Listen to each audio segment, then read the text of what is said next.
Thanks for tuning into the 6Three podcast. I'm your host, Joel, with my co-host, Ben. We are back from vacation. If you guys tuned in last week, you saw our live show in Hilton Head, South Carolina.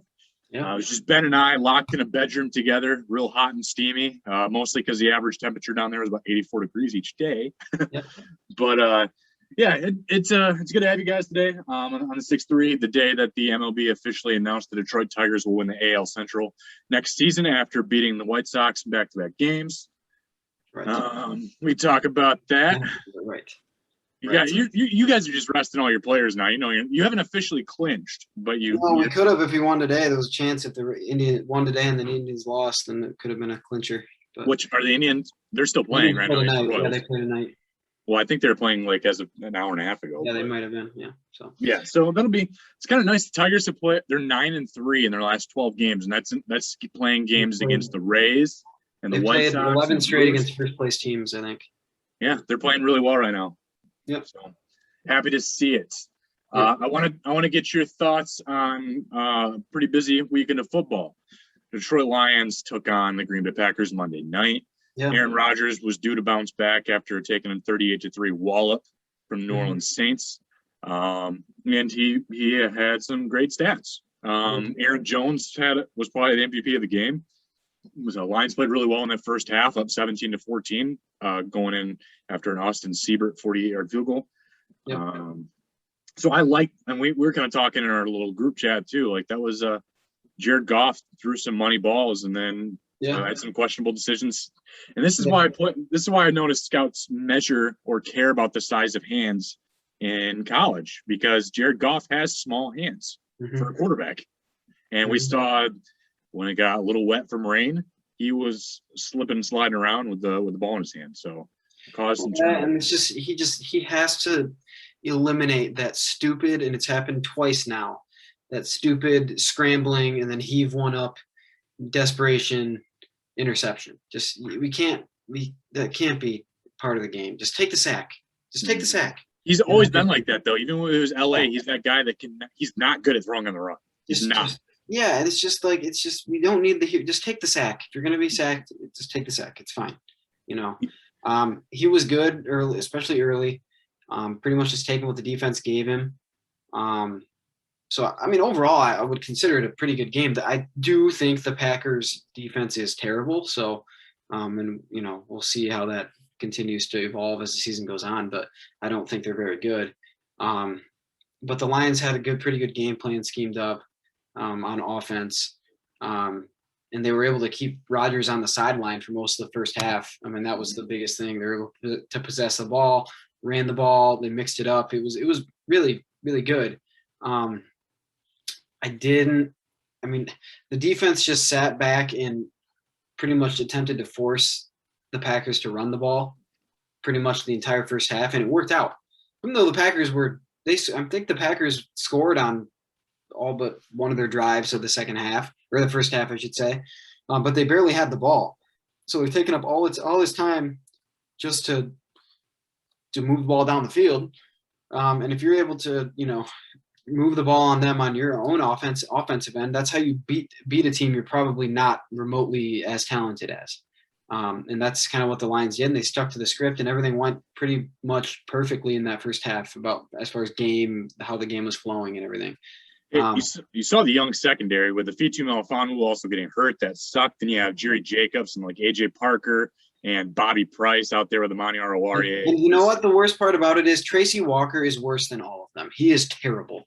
And Will Harris, too. Will Harris is bad. Will Harris stinks, too, but Tracy Walker is never in the right position. He is always out of position. He sucks at tackling, and he dropped an interception in a huge spot last night, too. It's just he stinks. He's not good. Alex Anzalone was pretty bad, too. He was bad. Then they refused to Jamie Collins needs to move to outside linebacker. He's not suited for inside linebacker. Yeah, I mean, I don't really blame Collins for that touchdown where Jones came across. I think it was Jones' third touchdown, possibly. Yeah, I think it was the third. It might have been fourth. I think it was his third. No linebackers covering that. It was really well-designed play. They caught him in a bad look and just a bad defense. There's nothing you can really do about that unless you just guess right before the snap. But but they crossed all the receivers from the left side all the way over to the right. That's way too much of a mess for I mean, Jimmy Collins is a good athlete, but he's not a speedster. And if he's tasked with covering Aaron Jones one-on-one out of the backfield on a play like that, he's never going to be able to do it. So yeah, and Robert Tonyan didn't make it easy to cover either when he was out there. And the refs were out there doing the Lambeau leap. They were once again Packers fans.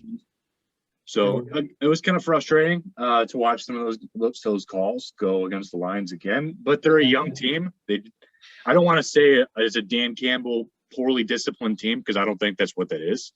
I think it's just the announcer said themselves it's the youngest lineup and roster in football. Yeah, and arguably the worst, as far as talent standpoint goes. So it's depleted of talent and young. Again, we saw some fight. We saw him come out with a really good game plan. That's what I like the way Anthony Lynn calls plays. Yeah, I was really happy with that. Goff, the decisions, I thought pretty much every decision he made in the first half was good.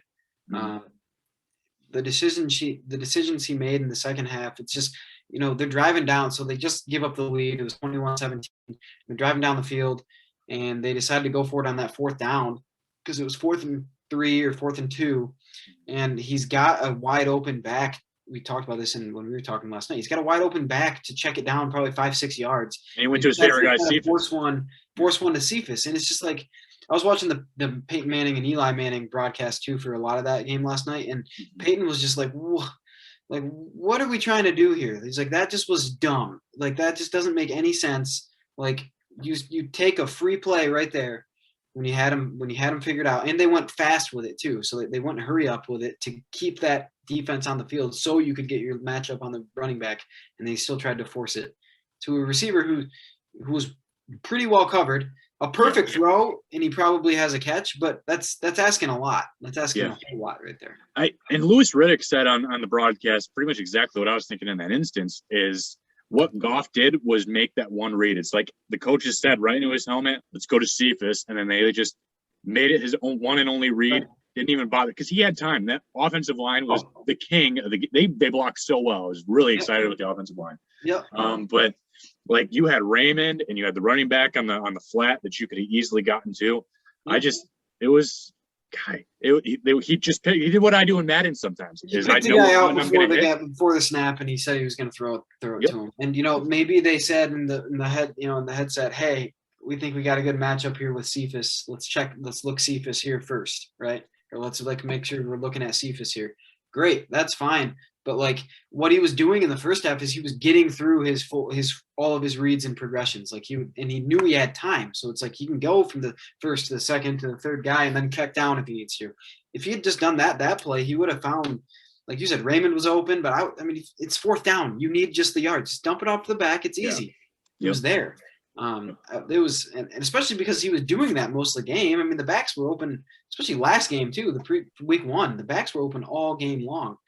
But again, I feel like this is kind of gonna end up being kind of the way the season goes.